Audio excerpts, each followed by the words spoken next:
C'est devenu un événement incontournable pour le monde économique réunionnais. L'Assemblée générale de l'ADIR a rassemblé cette année près de 200 chefs d'entreprise, élus et officiels, ainsi que des acteurs économiques. Le thème cette année, les nouvelles perspectives économiques post-crise sanitaire, avec clou du spectacle, l'essayiste et conférencier international Philippe de Sertine. Si on était en train d'écrire le scénario d'une série sur Netflix, vous seriez des héros. Donc, et je dirais même à la limite, on dirait que le scénariste a introduit beaucoup trop de rebondissements inattendus, tellement ce que nous avons vécu effectivement était absolument inouï. Tête d'affiche de cette édition déconfinée de l'Assemblée générale de l'ADIR, Philippe de Sertine. L'économiste, en visio depuis Paris, aura tenu en haleine les 200 membres du public, acteurs économiques, élus et officiels compris. Une conférence d'1h40 sur les nouvelles perspectives économiques post-crise sanitaire. Comment chaque entité d'activité économique doit fonctionner, c'est autour de la data. La question de la qualité des réseaux, la question de la protection de demain, la façon dont on va faire travailler nos jeunes à La Réunion sur ces questions-là, dont on va utiliser notre proximité géographique avec des régions dans lesquelles toutes ces questions sont fondamentales. C'est ça qu'il faut regarder. Aujourd'hui, les données, elles passent par des éléments physiques, par des câbles sous-marins. La Réunion peut être la plateforme de data, la plateforme physique, la plateforme d'humain. L'élément de pont entre l'Asie, l'Afrique, l'Europe. Je dirais, les trois continents ont des raisons de se retrouver à La Réunion. Donc là, je pense qu'on est autour de la vraie réflexion qui peut se poser par rapport au modèle de demain. Selon ce spécialiste de la finance, la piste principale pour se relever de la crise, c'est l'export. Notre mode de fonctionnement n'est plus comme avant, il est dégradé par l'émission de dette que nous avons réalisée. Conclusion, ça veut dire quoi? Ça veut dire que par conséquent, il faut qu'on ait une croissance plus forte. Il faut qu'on fasse venir de la richesse de l'extérieur.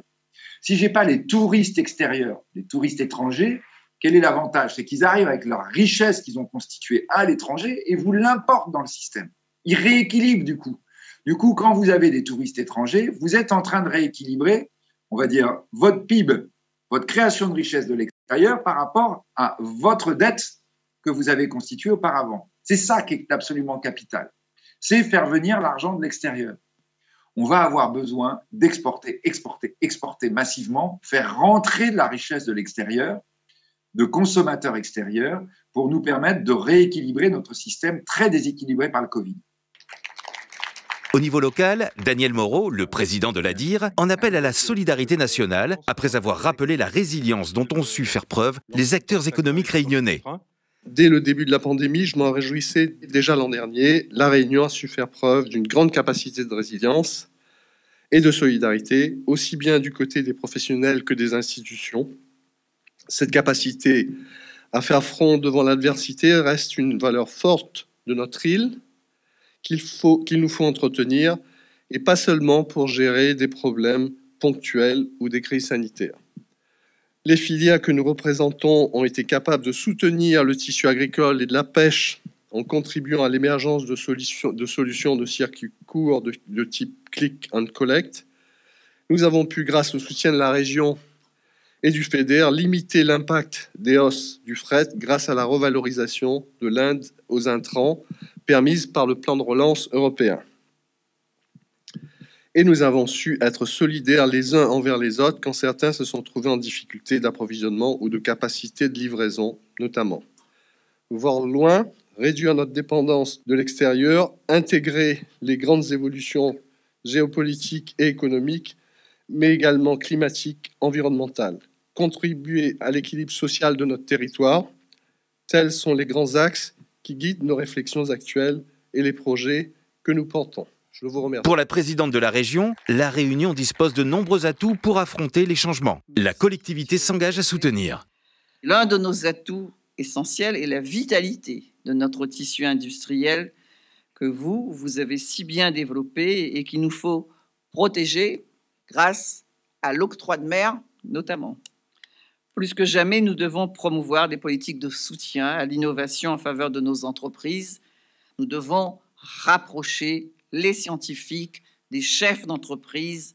C'est là l'une des clés du monde de demain. On a su le faire au siècle dernier. Il faut savoir encore plus et mieux le faire. Il nous faudra former. Et former, comme le dit si bien, c'est produire l'avenir.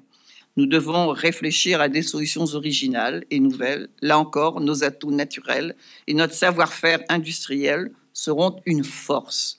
Enfin, notre principal avantage compétitif dans ce grand basculement est notre position géographique. Nous devons saisir cette chance en développant les échanges avec les pays de notre environnement géographique. Nous nous y attellerons par la politique de coopération régionale et la stratégie à l'export que nous souhaitons accompagner. C'est également le sens du projet de compagnie maritime régionale sur lequel vous travaillez maintenant et qui permettra de diversifier et de rapprocher nos approvisionnements pour moins de vulnérabilité et d'émissions de gaz à effet de serre. Et vous le savez, c'est bien plus facile de commercer avec les pays de la zone. Madagascar, 27 millions d'habitants, toute l'Afrique australe, toute cette Afrique de l'Est, qui n'a pas que des ressources minières, mais également des ressources agricoles. Et donc, c'est sur cela aussi que nous devons travailler. Le préfet, pour sa part, aura salué l'engagement des industriels dans les concertations avec l'État pendant cette crise. Votre présence nombreuse aujourd'hui et votre mobilisation toujours intacte montre votre souhait d'avancer avec cette volonté commune de faire gagner la Réunion. Nous allons donc continuer à jouer groupés parce que nous n'avons pas d'autre choix que de le faire, pour reprendre un thème si cher à feu Maurice Cérizola.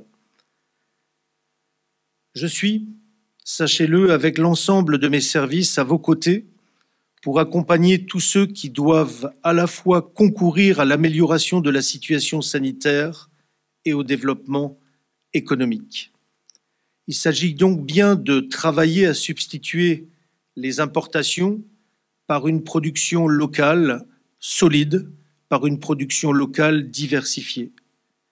Pour développer nos capacités d'export à destination de la métropole, de l'Europe et des pays de la zone océan Indien au sens le plus large qui soit. Cela passe, et vous l'avez rappelé avec force, par la modernisation de nos infrastructures maritimes et aéroportuaires. Il est impératif et vital que nos connexions soient les plus sûres possibles. La zone océan Indien comme horizon économique, une stratégie de longue date pour la Réunion qui semble plus que jamais celle de l'avenir.